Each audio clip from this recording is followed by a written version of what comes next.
Buenas, somos el equipo número 2 y les damos la bienvenida a este reportaje especial sobre derechos humanos. En esta emisión analizaremos 5 casos o más ocurridos en México relacionados con la violencia contra las mujeres y la discriminación hacia la comunidad LGBTQ+. A través de estas noticias buscaremos entender qué derechos fueron vulnerados, cuál fue el impacto social de estos hechos y por qué la justicia y la igualdad siguen siendo temas fundamentales en nuestra sociedad. Disfruten del video. Buenas tardes. Continuamos con este especial dedicado a la defensa de los derechos humanos y a los casos que han marcado la búsqueda de justicia en México. En esta primera investigación abordaremos una historia que no solamente expuso violencia contra una mujer, también evidenció fallas institucionales, omisiones en la investigación y una lucha que cambiaría la forma en que hoy se investigan las muertes violentas de mujeres en nuestro país. Esta es la historia de Mariana Lima Buendía. Para entender esta historia tenemos que viajar al Estado de México, específicamente al municipio de Chimalhuacán. Era el año 2010. Un día que parecía normal terminó convirtiéndose en el inicio de uno de los casos más importantes en la historia judicial mexicana. El 29 de junio de ese año, Mariana Lima Buendía fue encontrada sin vida dentro de su domicilio. Mariana tenía 28 años de edad. Era una mujer joven con una vida por delante, con sueños, metas y una familia que jamás imaginó que comenzaría una batalla legal de más de una década. Desde el primer momento, las autoridades manejaron el caso como un suicidio. En cuestión de poco tiempo, la investigación parecía estar prácticamente cerrada. Para las autoridades, la causa estaba definida, pero para su familia, las cosas simplemente no tenían sentido. Quien primero comenzó a cuestionar la versión oficial de su- la verdad, Quien primero comenzó a cuestionar la versión oficial fue su madre, Irinea Buendía. Ella conocía perfectamente a su hija, conocía su forma de pensar, conocía sus problemas y sobre todo, conocía el contexto de violencia que Mariana había vivido dentro de su matrimonio. Según testimonios y antecedentes del caso, Mariana había vivido situaciones de violencia dentro de su relación de pareja. Había señales previas, había antecedentes y había miedo. Pero aún así, esa línea de investigación no fue priorizada desde el principio. La propia Suprema Corte de Justicia de la Nación señaló posteriormente que se omitió analizar antecedentes de violencia y discriminación que podían ser clave para entender el caso. Uno de los aspectos más delicados fue que su esposo, una figura central dentro del caso, era agente de la policía ministerial. Este caso generó aún más dudas dentro de la familia. ¿La investigación había sido realmente objetiva? ¿Se había investigado con imparcialidad o simplemente se había aceptado la versión más rápida? La familia denunció diversas irregularidades durante la investigación inicial, entre ellas falta de análisis profundo de la escena, omisión de pruebas importantes y ausencia de una investigación con perspectiva de género. En otras palabras, no se investigó inicialmente como una posible muerte violenta de una mujer. Pero aquí es donde la historia cambia. Muchas familias, ante la falta de justicia, terminan enfrentándose al silencio institucional. Sin embargo, la madre de Mariana tomó una decisión: no rendirse. Irinea Buendía comenzó una lucha legal para demostrar que la muerte de su hija merecía una investigación real, una investigación completa, una investigación libre de prejuicios. Lo que siguió no fueron días fáciles, no fueron semanas, no fueron meses, fueron años de insistencia de tocar puertas, de presentar recursos legales y de exigir que el caso fuese reabierto. Finalmente, el caso llegó hasta la Suprema Corte de Justicia de la Nación y el 25 de marzo de 2015 ocurrió algo histórico. La Corte emitió una sentencia histórica en el caso de Mariana Lima, considerado el primer gran pronunciamiento del máximo tribunal mexicano sobre el feminicidio. En esta resolución, la Corte estableció algo que cambiaría la justicia mexicana. Toda muerte violenta de una mujer debe investigarse con perspectiva de género y considerando desde el inicio la posibilidad de feminicidio. Esto cambió por completo la manera en que muchos casos comenzaron a ser investigados en México. Ya no bastaba con aceptar explicaciones rápidas, ahora era obligación revisar el contexto personal, las personas de violencia, las relaciones cercanas y cualquier señal que pudiese revelar violencia de género. Desde el enfoque de derechos humanos, este caso nos permite identificar varias violaciones graves. Primero, el derecho de las mujeres a vivir una vida libre sin violencia. Segundo, el derecho a la igualdad y a no ser discriminadas. Y tercero, el derecho de acceso a la justicia. De acuerdo a la Guía de Derechos Humanos, las autoridades tienen la obligación de promover, proteger, investigar y garantizar estos derechos. Hoy, cuando se habla del caso de Mariana Lima, no solamente se recuerda a una víctima, se recuerda a una mujer cuya historia cambió la manera de investigar la violencia contra miles de mujeres en México. Pero también se recuerda a una madre que se negó a guardar silencio, porque cuando una mujer pierde la vida y la verdad no se investiga, la impunidad también se convierte en violencia. Buenas tardes, mi nombre es Mariana Flores Leal. Bienvenidos a este espacio informativo. El día de hoy abordaremos una problemática que ha ido en aumento en los últimos años y que ha afectado a millones de mujeres, la violencia digital. Actualmente, el uso de redes sociales y plataformas digitales forma parte esencial de la vida de todos nosotros. Nos comunicamos, trabajamos, estudiamos y compartimos información a través de la vía Internet. Pero sin embargo, estos espacios también se han convertido en escenarios donde se ejercen diferentes tipos de violencia. El panorama de la violencia digital contra las mujeres en el año 2026 muestra una crisis creciente. En México, más de 10.6 millones de mujeres han sido víctimas de este tipo de violencia, lo que representa más del 22% de las usuarias de Internet. Entre las formas más comunes de violencia digital se encuentra el acoso en redes sociales, la difusión de imágenes íntimas sin consentimiento o el doxeo, que consiste en publicar datos personales sin autorización de la persona, así como la creación de contenido falso mediante la inteligencia artificial. Estas acciones pueden parecer para algunas personas unas simples bromas, situaciones sin importancia, pero en realidad tienen consecuencias graves en la vida de quienes las sufren. De acuerdo con autoridades de la Secretaría de las Mujeres, este tipo de violencia no se queda únicamente en el entorno digital, sino que también en muchos casos las agresiones en línea escalan a situaciones más graves en la vida real, como amenazas directas, pérdida de empleo, afectaciones emocionales o incluso casos extremos que pueden llegar al suicidio. Además, muchas víctimas experimentan ya sea ansiedad, miedo constante, cambios en su comportamiento.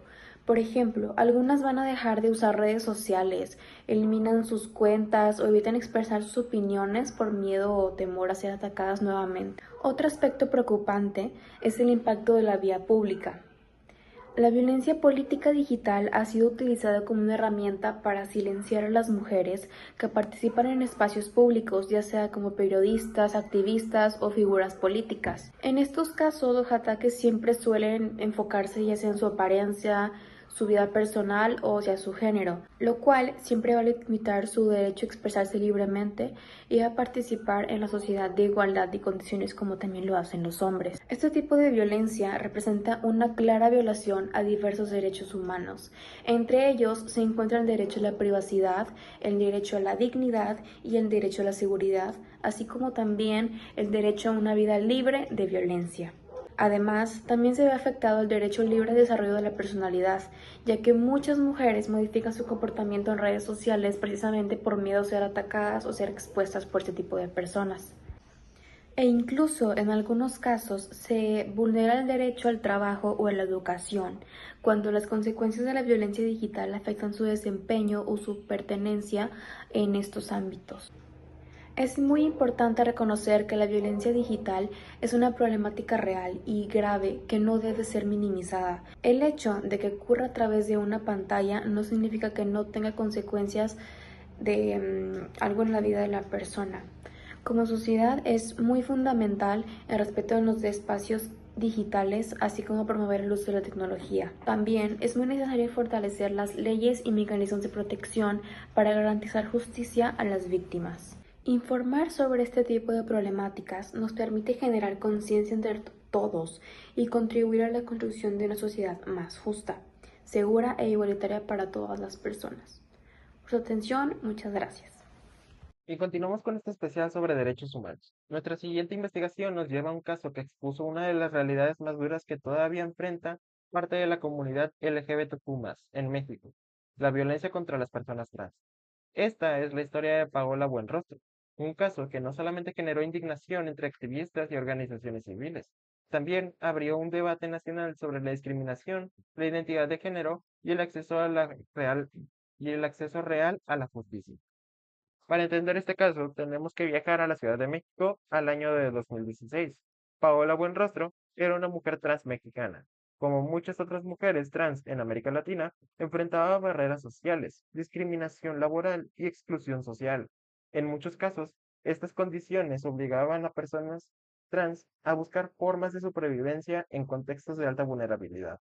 La noche del 30 de septiembre del año de 2016, la vida de Paola cambió para siempre. Mientras se encontraba en la zona de Puente de Alvarado, en la Ciudad de México, Paola fue atacada con un arma de fuego. El ataque ocurrió frente a testigos, incluso activistas que estaban cerca presenciaron parte de los hechos.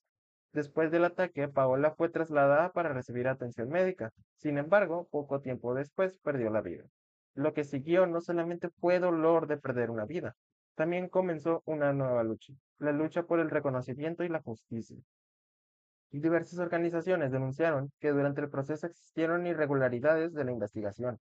Entre las denuncias, activistas señalaban problemas relacionados con el trato institucional hacia la identidad de género de Paola. También denunciaron fallas en la integración del caso. Años después, la Fiscalía General de Justicia de la Ciudad de México reconoció públicamente omisiones en la investigación y ofreció una disculpa institucional. Pero el impacto de este caso fue más allá de una sola investigación.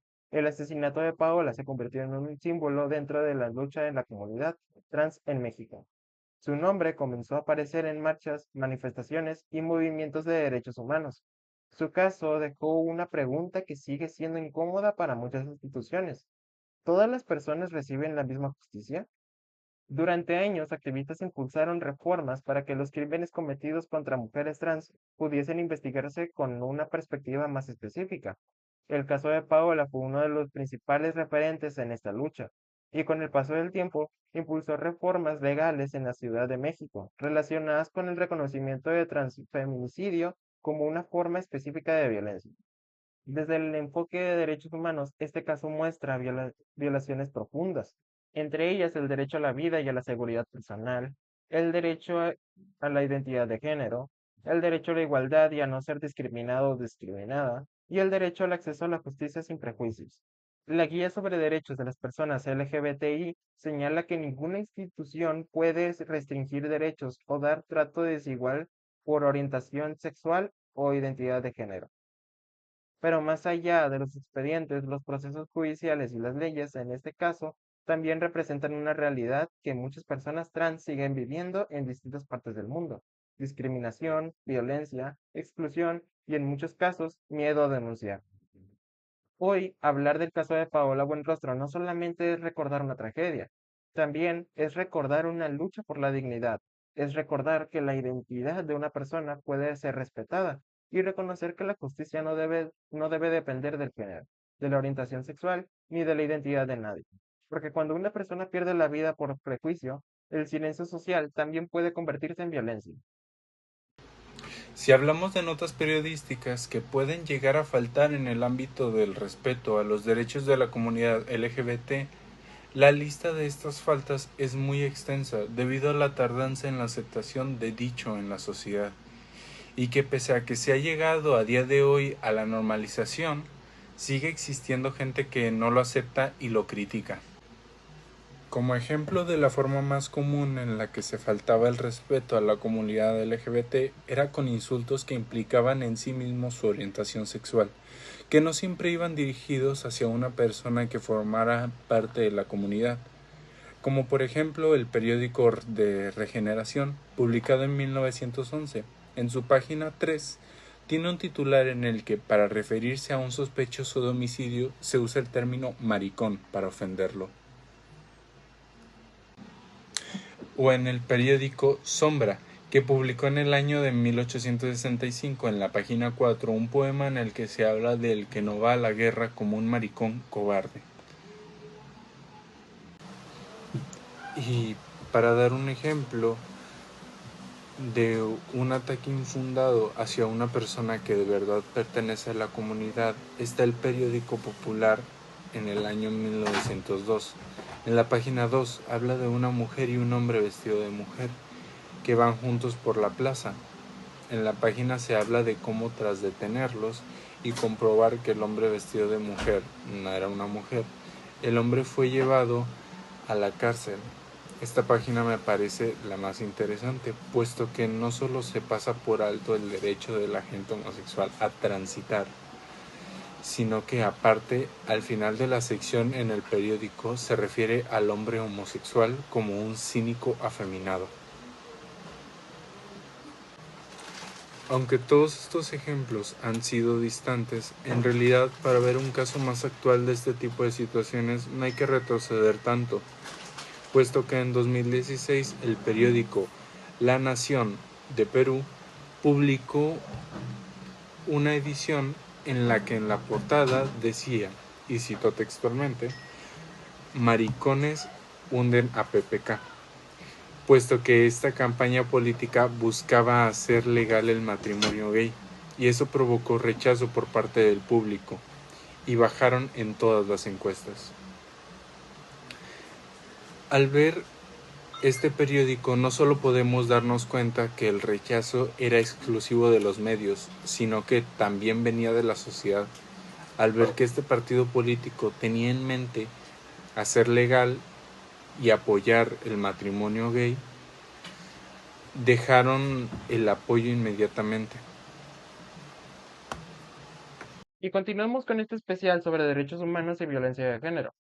Nuestra siguiente investigación nos lleva a un caso que generó indignación en todo México y abrió una fuerte discusión sobre cómo las autoridades deben investigar la muerte violenta de una mujer.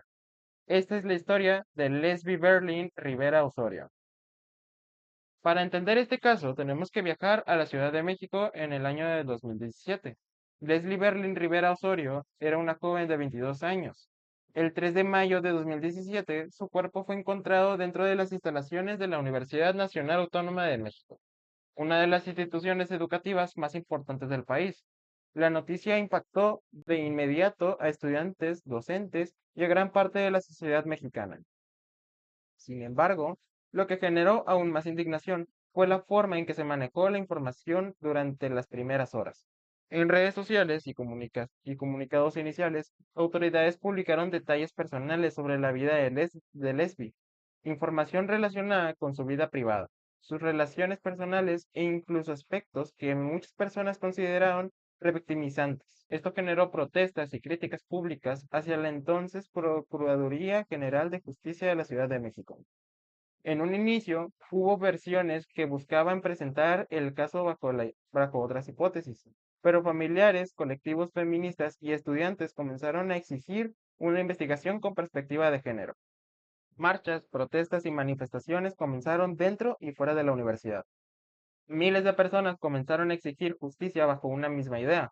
Una mujer asesinada no puede ser juzgada por su estilo de vida. Una víctima merece verdad, dignidad y justicia. Conforme avanzó la investigación, las autoridades terminaron reclasificando el caso como feminicidio.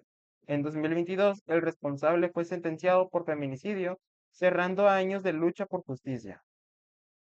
Desde el enfoque de derechos humanos, este caso refleja posibles violaciones graves a derechos fundamentales, entre ellos el derecho a una vida libre de violencia, el derecho a la dignidad humana, el derecho a la igualdad y no discriminación y el derecho al acceso a la justicia.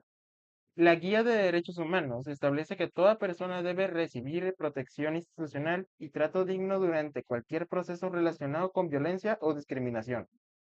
Hoy, el nombre de Leslie Berlin sigue siendo recordado en la lucha contra la violencia de género en México. Su caso dejó una enseñanza clara. Las víctimas no deben ser juzgadas, deben ser escuchadas y deben ser respetadas. Y sobre todo, deben recibir justicia. Porque cuando una mujer pierde la vida y la sociedad guarda silencio, la violencia también se vuelve colectiva. Y para finalizar con este especial sobre derechos humanos, nuestra siguiente investigación nos lleva a una historia que refleja una de las realidades más difíciles que enfrenta parte de la comunidad LGBTQ+ en México. Una historia marcada por la discriminación, la exclusión social y la violencia extrema. Esta es la historia de Alessa Flores, una mujer trans, activista, defensora de derechos humanos y una voz que luchó por quienes muchas veces no eran escuchados. Para entender este caso, tenemos que viajar a Ciudad de México, en el año de 2016. Alesa Flores era una activista transmexicana. Era conocida por participar en colectivos y movimientos que defendían derechos de personas transgénero y trabajadoras sexuales. Además de alzar la voz por su comunidad, Alesa habla abiertamente sobre la discriminación que muchas personas trans siguen enfrentando en la vida diaria. Antes de su asesinato, participó en organizaciones de derechos trans y denunció públicamente discriminación y exclusión social. Pero la realidad que enfrentaba Alesa no era aislada. En muchos casos, las personas trans encuentran barreras para acceder a empleo, educación, servicios médicos e incluso espacios públicos. Y cuando la discriminación se vuelve constante, la vulnerabilidad también aumenta. El 13 de octubre de 2016, la historia de Alesa dio un giro trágico. Ese día, su cuerpo fue encontrado sin vida dentro de una habitación de hotel en Ciudad de México. De acuerdo con los primeros reportes, la causa de muerte fue estrangulamiento. La noticia generó conmoción entre activistas, organizaciones civiles y miembros de la comunidad LGBTQ+, no solo por la brutalidad del crimen, sino porque ocurría apenas semanas después de otros asesinatos contra mujeres trans en México. Esto encendió alarmas sobre la violencia sistemática que vive esta población. Después de su muerte, colectivos y organizaciones comenzaron a exigir justicia. Marchas, concentraciones y vigilias fueron organizadas en distintos puntos de la ciudad. Su nombre comenzó a convertirse en símbolo de resistencia, pero también en una pregunta incómoda para la sociedad. ¿Por qué tantas personas trans siguen siendo víctimas de violencia extrema? Lo más doloroso para muchas organizaciones fue que, con el paso del tiempo, el caso permaneció en una resolución clara. Y eso volvió a poner sobre la mesa un problema grave, la impunidad. Porque cuando un crimen, porque cuando un crimen queda sin justicia, el mensaje que recibe una comunidad vulnerable puede ser devastador. Desde el enfoque de derechos humanos, esto refleja posibles violaciones graves a derechos fundamentales. Entre ellos está el derecho a la vida, el derecho a la identidad de género, el derecho a la igualdad y a la no discriminación, y el derecho al acceso a la justicia. La Guía sobre Derechos de las Personas, GBT, señala que ninguna persona debe ser discriminada o violentada por su orientación sexual o identidad de género. Pero Alesa no fue solamente una estadística, no fue solamente un expediente. Fue una persona que luchó por abrir espacios, por defender a otras mujeres trans y por demostrar que todas las personas merecen respeto y dignidad. Hoy, hablar de Alesa Flores es hablar de una lucha que sigue viva, es hablar de una comunidad que sigue exigiendo seguridad, es hablar de personas que siguen levantando la voz contra el odio y la discriminación. Porque cuando una persona pierde la vida por prejuicio, no solo pierde una familia, también pierde la sociedad entera. Y así es como nuestro video termina. Espero que les haya entretenido y gustado principalmente, que les haya servido la información. Somos el equipo número 2 y adiós.